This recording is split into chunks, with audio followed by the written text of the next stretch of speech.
بسم اللہ الرحمن الرحیم۔ ہجری کیلنڈر کے 7ویں مہینے کا نام رجب المرجب ہے۔ رجب ترجیب سے بنا ہے جس کے معنی ہے تعظیم کرنا۔ چونکہ اللہ تبارک و تعالی نے اس ماہ کو ان 4 مہینوں میں شمار فرمایا کہ جو حرمت والے مہینے ہیں، اس ماہ کے اندر کسی قسم کا جنگ و جدال نہیں کیا جاتا، کوئی قتال نہیں کیا جاتا، کوئی لڑائی نہیں کی جاتی، جو کہ اس کی تعظیم پر دلالت کرتے ہیں، اسی لیے اسے رجب کہا جاتا ہے۔ اللہ تبارک و تعالیٰ کی جانب سے اس ماہ کے اندر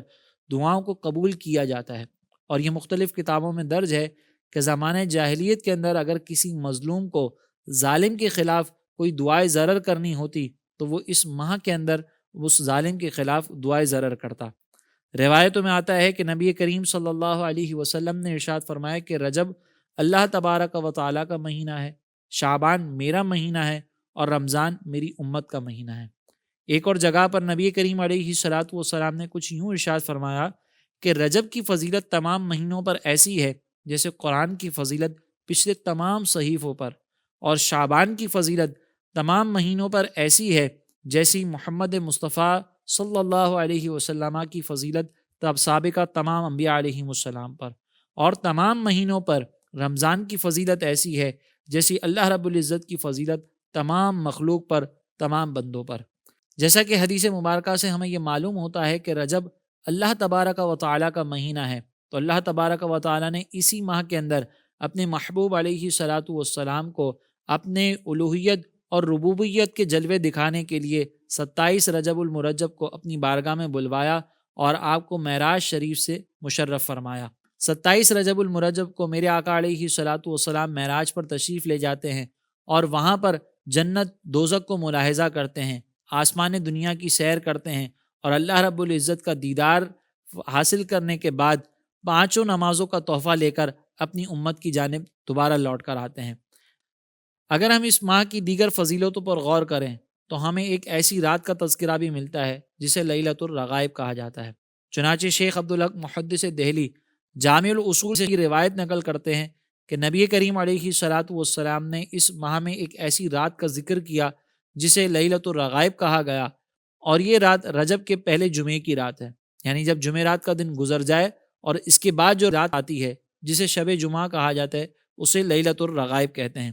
اس رات میں عبادت و ریاضت کرنے کی بہت سارے فضائل بزرگان دین سے منقول ہیں، لہٰذا جسے موقع میسر آئے وہ اس رات کو عبادت میں، شب بیداری میں گزارے۔ اس کے علاوہ اس ماہ کے اندر صدقہ و خیرات کرنے کے بھی بے شمار فضائل منقول ہیں۔ چنانچہ حضرت عبداللہ ابن زبیر رضی اللہ تعالیٰ عنہ سے مروی ہے کہ جس نے اس ماہ کے اندر اپنے مسلمان بھائی سے کسی غم کو دور کیا تو اللہ تبارک و تعالیٰ اسے جنت کے اندر ایک ایسا وسیع محل عطا فرمائے گا جس کی وسعت حد نگاہ تک ہوگی۔ یوں ہی نبی کریم علیہ صلاۃ والسلام کا ہمیں یہ فرمان بھی ملتا ہے کہ جس نے ماہ رجب میں صدقہ دیا تو اللہ تبارک و تعالیٰ اس شخص کو جہنم سے اتنا دور کر دے گا کہ جتنا کوا اڑتے اڑتے ایک فاصلہ طے کرے اور وہ بوڑھا ہو جائے تو یہ جو فاصلہ اس نے طے کیا اس کی جو مسافت ہوگی اللہ تبارک و تعالیٰ اس صدقہ کرنے والے کو جہنم سے اس قدر دور فرما دے گا۔ یوں ہی ایک اور روایت میں آتا ہے کہ نبی کریم علیہ صلاۃ والسلام نے فرمایا کہ جس نے رجب میں کچھ بھی خیرات کیا اس نے گویا 1000 دینار خیرات کیے، اللہ تبارک و تعالیٰ اس کے بدن کے ہر بال کے برابر نیکی لکھے گا اور 1000 درجات اس کے بلند فرما کر 1000 گناہ اس کے مٹا دے گا۔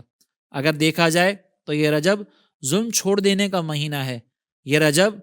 توبہ کا مہینہ ہے، یہ رجب عبادت کا مہینہ ہے، یہ رجب نیکیوں میں اضافے کا مہینہ ہے، یہ رجب کھیتی بونے کا مہینہ ہے، یہ رجب معجزات کا مہینہ ہے۔ نبی کریم علیہ الصلاۃ والسلام جب بھی یہ رجب کا مہینہ آتا تو یہ دعا فرمایا کرتے کہ اللہم بارک لنا فی رجب و شعبان و بلغنا رمضان، یعنی اے رب ہمیں رجب اور شعبان میں برکت عطا فرما اور ہمیں بخیر و عافیت رمضان تک پہنچا۔ گویا اس حدیث مبارکہ میں یہ بھی اشارہ ہے کہ یہ رجب ہمیں رمضان کی تیاری کے لیے دیا گیا ہے۔ اس رجب کے اندر ہمیں بیج بونا ہے، شعبان میں آب پاشی کرنی ہے، تاکہ ہم رمضان میں اس فصل کو کاٹ کر اللہ رب العزت کی بارگاہ میں مقبولیت حاصل کر سکیں اور اللہ رب العزت کی بارگاہ میں ہم درجات کی بلندی حاصل کر سکیں۔ لہٰذا رجب کے اس مہینے کا آغاز ہوتے ہی ہم تمام احباب سے گزارش کریں گے کہ اپنی عبادتوں اور ریاضتوں کی طرف متوجہ ہوں۔ اگر کوئی گناہ کر رہے تھے تو اللہ رب العزت کی بارگاہ میں اس گناہ سے توبہ کریں، اور ایسی پکی اور سچی توبہ کریں کہ اب دوبارہ پلٹ کر اس گناہ کی طرف کبھی نہ جائیں، اور آپ کے لیے رجب کا مہینہ ایسا ثابت ہو کہ آنے والا رمضان آپ کی زندگی میں انقلاب برپا کر دے۔ اللہ تبارک و تعالی ہمیں ان مقدس ایام کی تعظیم کرنے کی، توقیر کرنے کی توفیق عطا فرمائے، اور ان مقدس ایام کے صدقے اللہ تبارک و تعالی ہمیں نیکی اور پرہیزگاری پر استقامت عطا فرمائے۔